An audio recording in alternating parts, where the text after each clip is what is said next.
আসসালামু আলাইকুম ওরহমতুল্লাহি ওয়া তাআলা ওয়া বারাকাতুহু।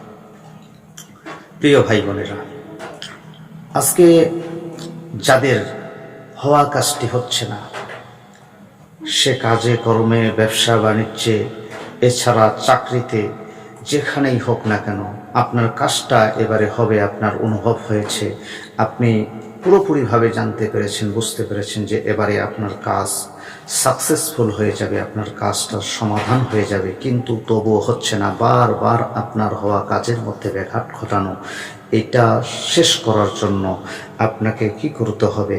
অর্থাৎ এশার নামাজের পরে, রাত 8টার পরে যে কোনো একটি সময় আপনাকে পবিত্র অবস্থায় উজু সেরে নিয়ে একটা জায়গায় বসে, সব থেকে উত্তম হবে নামাজি ব্যক্তিদের জন্য নামাজের পরে এই আমলটি করা। এছাড়া যারা নামাজ পড়ে না তাদের জন্য এশার নামাজের সময়টাকে অতিক্রম করার পরে পবিত্র অবস্থায় পবিত্র স্থানে বসে কমসে কম আপনাকে 100 বার ইয়া মুতিউ ইয়া মুতিউ এই দোয়াটি 100 বার পাঠ করবেন, অন্তত 3 দিন পাঠ করবেন। ইনশাল্লাহ আপনার হওয়া কাজ, যেটি হওয়ার কথা, যেটি হচ্ছে না, দীর্ঘদিন ধরে আটক হয়ে আছে, আটকে যাচ্ছে, সেটা হয়ে যাবে।